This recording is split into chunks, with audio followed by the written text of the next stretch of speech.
हम शुरू करते हैं अकरम शेख साहब से, जो हमारे साथ हैं टोरंटो से और बहुत अरसे से मंजर-ए-आम पर नहीं है, लेकिन बहुत शुक्रिया शेख साहब कि आज आपने हमारी दरख्वास्त कबूल की और आप हमसे वो शेयर करने जा रहे हैं जो आज तक आपने शायद शेयर नहीं किया।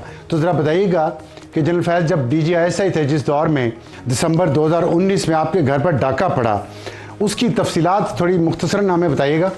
21 दिसंबर 2019 का वाक़ा है।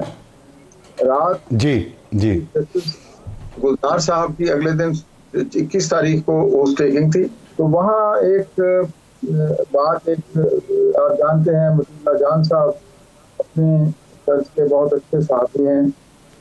उन्होंने मुझसे एक सवाल किया जब मैं तकरीब से निकल रहा था कि शेख साहब ये अनवर मंसूर साहब ने ये कहा है कि हम वकार एक साहब के खिलाफ सुप्रीम कोर्ट में 209 प्रोसीडिंग्स ऑफ मिसकॉन्डक्ट दायर कर रहे हैं। मैंने कहा ये ठीक अनवर मंसूर साहब शायद इस पे नजरसानी करें, क्योंकि उन्होंने ICJ में वकार सेठ साहब की जजमेंट्स पे रिलाई करते हुए ये कहा था कि पाकिस्तान की जुडिशरी बिल्कुल आज़ाद है और अगर कुलभूषण जाधव को अदल ना मिले थी कोर्ट ट्रायल से, तो फिर वो सुप्रीम कोर्ट और हाई कोर्ट में चैलेंज कर सकता है। तो मैंने कहा ये तो जायज के बॉल इंडिया की कोर्ट में फेंका जाए, ये तो हमें खुद इसका अपना अंदरूनी खाना इसका एहतसाब करना चाहिए कि ऐसी कोई बात ना हो, नुकसान हो। ये बात मुझे अपने आप को गोल हो जाएगा जी। तो जब ये बात मुझे इल्म नहीं थी कि इसकी वजह क्या बनी डकैती की। कराची था एक मुकदमे की पैरवी के सिलसिले में और इम्पोर्टेंट केस था मेरे लिए। 3 दिन में वहाँ था। तो उन्होंने मुझे मिलिट्री सेक्रेटरी साहब ने कहा कि आप आज शाम खाना खाइए। मुझे उन्होंने कहा कि नहीं जी ये बड़ी ज़रूरी है।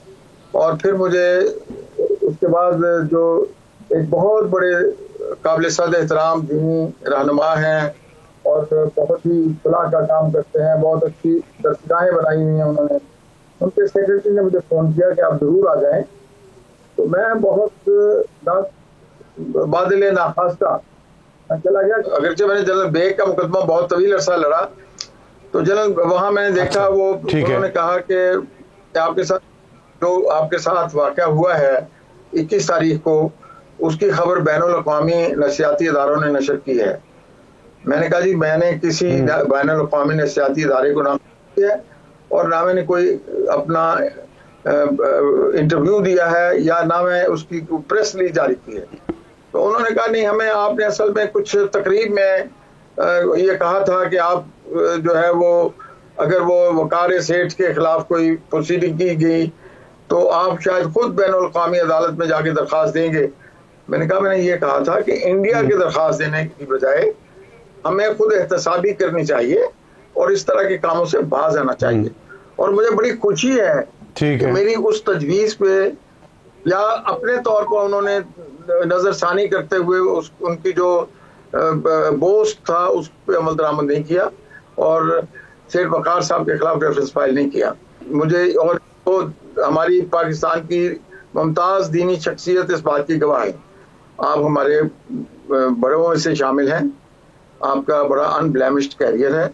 Over the 3 days that have intervened from the डिपाइटी till this moment, उन्होंने उसी नशिस्त मजलिस में 3-4 दफ़ा मुझे कहा कि मैं आपसे जो आपको ज़हमत हुई, जो आपको एम्बैरसमेंट हुई, और मैं चूँकि ये हमारे अदारे से मुतालिक बात है तो मैं DGMI जनरल अजहर वकास साहब जो हैं मैं उनको रिक्रूट कर रहा हूँ इंक्वायरी करने के लिए कि ये क्यों हुआ है।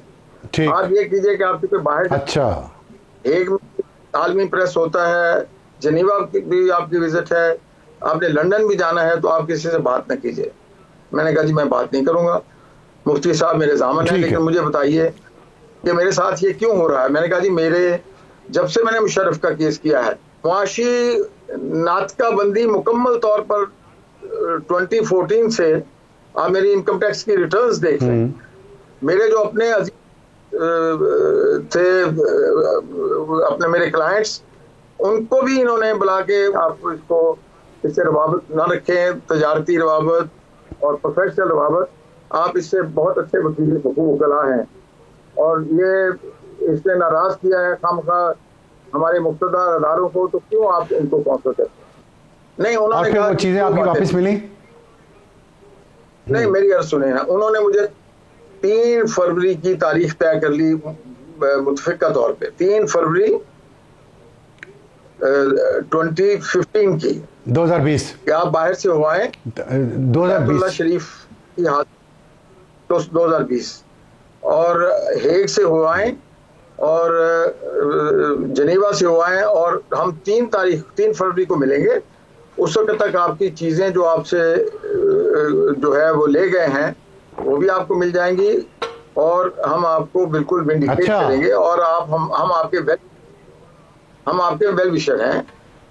3 फरवरी की तारीख मैंने मुफ्ती साहब जो हमारे बुजुर्ग थे उन्होंने भी कहा ठीक 3 फरवरी ठीक है, क्योंकि मैंने 25 जनवरी को वापस आना था। तो मैंने कहा सर इस दौरान आप देख लें, मुझे जो है मैं बिल्कुल दुकानबंदी रखूंगा, लेकिन आप ये है कि मेरी बड़ी मेहनत उसमें शामिल है, जो कुछ ले गए हैं, मैंने बड़ा काम किया है। मुकदमा तो मैंने 18 सितंबर 2014 को मुकम्मल कर लिया था, लेकिन उसके बाद मैं उसके ऊपर कोई रिसर्च करके कुछ लिख रहा हूँ मैं, और जो कुछ मेरा स्क्रिप्ट था वो सारा कुछ वो ले गए हैं। तो आप ये मेहरबानी कीजिए वो मुझे वापस करवा दीजिए। बाकी मेरी वालदा ने एक ओमेगा की घड़ी मेरी शादी पे 72 में जो मुझे हदिया की थी, जो वो भी शामिल है, जिसके जी वो एफआईआर में सारी तफसील है, एफआईआर में है सारी तफसील, वो हम उसको दिखा रहे हैं। मैं सिर्फ ये जानना चाह रहा हूँ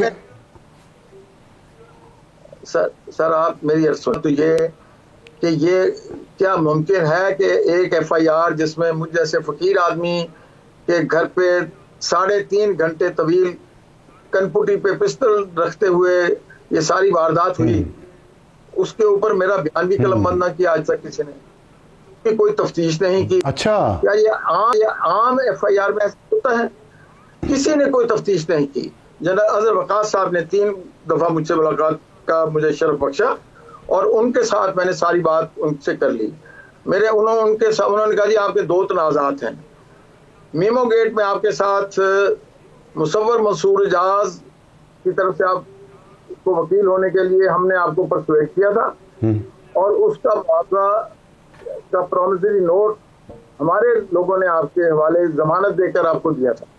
एक तो उसकी अदायगी है, ठीक है। मैंने कहा जी उसकी अदायगी ये है कि वालिदैन के नाम पे एक ट्रस्ट है, मुझे शायद अब उसकी जरूरत ना हो, वो ट्रस्ट को पैसे भिजवा दें। मैं पाकिस्तान और पाकिस्तान की फौज और पाकिस्तान के अदारों का मुखालिफ होता तो एक स्टेज पे एक अमेरिकन शख्स ने वो प्रॉमिसरी नोट मुझसे $15 लाख के बस खरीदने की कोशिश की, क्योंकि ये एक ट्रांसफरेबल इंस्ट्रूमेंट होता है, निगोशिएबल इंस्ट्रूमेंट होता है। A promissory note is a negotiable instrument. I can sell it to the open market or I can endorse it to anybody and he can claim. लेकिन मैंने कहा कि मैं चूंकि मुझे अरसा से हुआ खारजारे वकालत में, तो मुझे चूंकि पता था कि it can be misused and it can be only misused against हमारे कौमी अदारों के खिलाफ, इसलिए मैंने इसकी किसी कीमत पर भी अपने आप को नहीं बेचा ना।